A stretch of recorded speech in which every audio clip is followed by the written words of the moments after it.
Welcome to a surprisingly cool and windy Washington, D.C. The AUDL playoffs are here, and in the East Division, we have the number 2 seed DC Breeze going against the 3rd seeded Boston Glory. We are so excited to have this matchup for you on AUDL.tv. So come on in, take your shoes off, and stay a while. I'm Tyler Byram. This is the coach, Will Smolinski.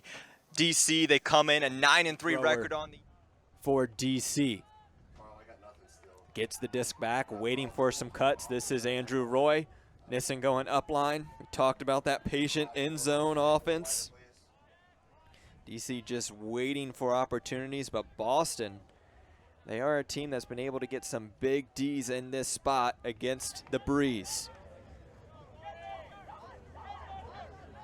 Just killing some clock, and Monroe to the far corner to Boxley. A goal and an assist for Christian Boxley to get. And I really like the no timeout call for DC here, mostly because this is the second break opportunity in a row. Boston kept a lot of their O-line guys out there, and having them out there running, it's warming up, it's the humidity is bumping up. This is a good chance for them to run the Boston's O-line around for a bit. Bloodgood without a dump in the backfield. High stall, a blade across, and a nice find to Cranston.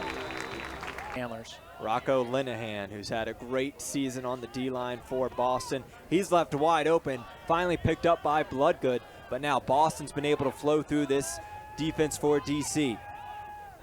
Grab here by Chan, the little waiting for options. He gets the break around.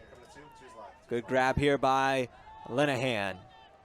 He's always looking to the end zone. He gets a break too, and a great read by Jacques Nissen. All things go well with him as we are back in play.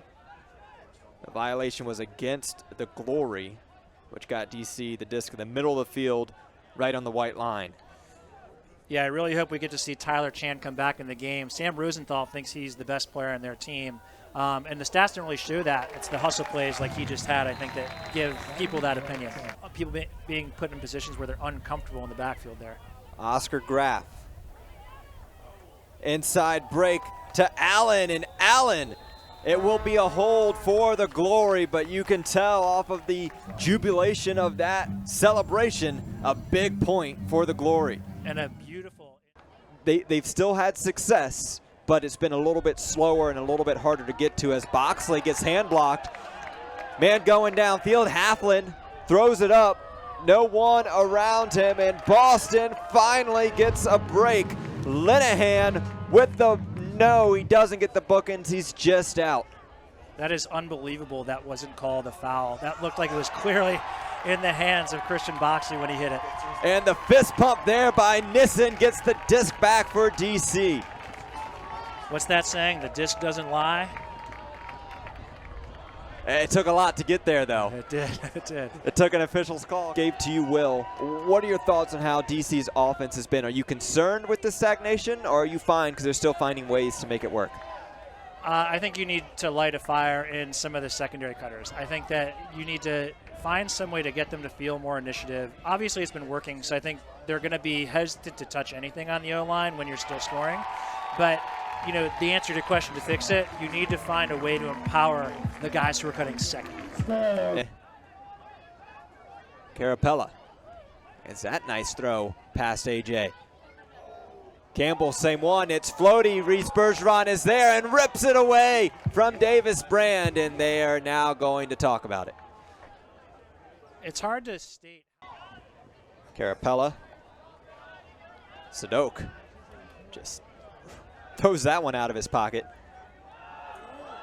Inside throw over the defense. Tetro makes a real acrobatic grab, and they reward him with the goal. What a job by Ray Tetro, making something out of nothing on that throw. All of these flow opportunities are set up because DC is giving a longer and longer leash. 7 seconds now to get one more throw before they have to look to the end zone.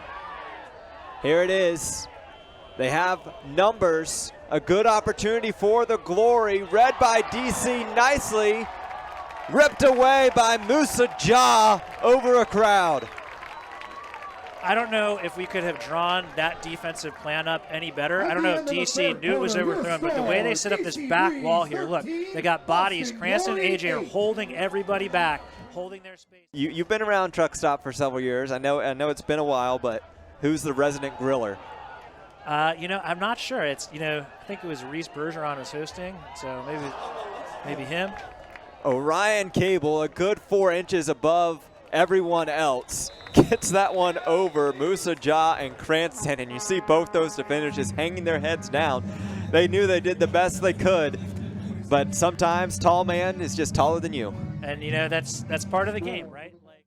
It's really been the story of this one so far. There haven't been too many mistakes on either side as Sadok takes his shot.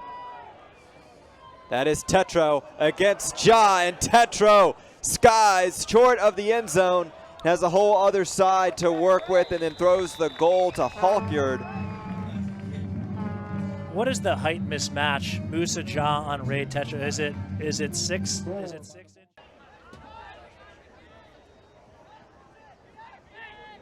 Miscommunication on a switch gets Wodach open in the underneath space.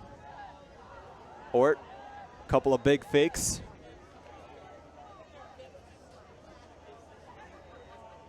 Again, everybody taking their time. Wodach looks to the end zone. He has a back corner cut, and that is Nissen with the toe drag for the score. They got as well.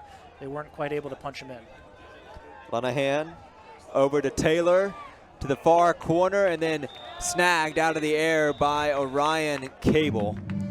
That is a beautiful. Going to go up to New Rochelle, going to play the Empire, a rematch of last year's thriller with a bid to championship weekend on the line. New York seems to have always gotten the edge in those big games.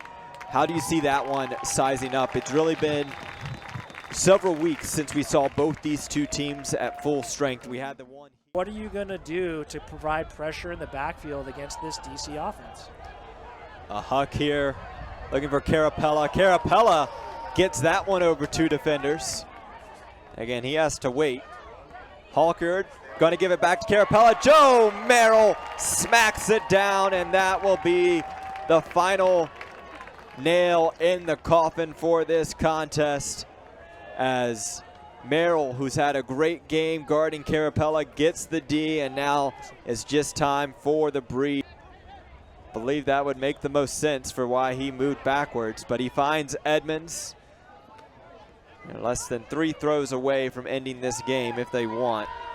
Bergeron just needs to find one more target, and now Musa Ja can just hold on to the disc. You see Edmonds saying, wait, wait, wait, and Merriman, with the last catch of the game, throws that one up into the sky, and DC once again wins in the first round of the East Division playoffs and sets the date with the New York Empire in 2 weeks.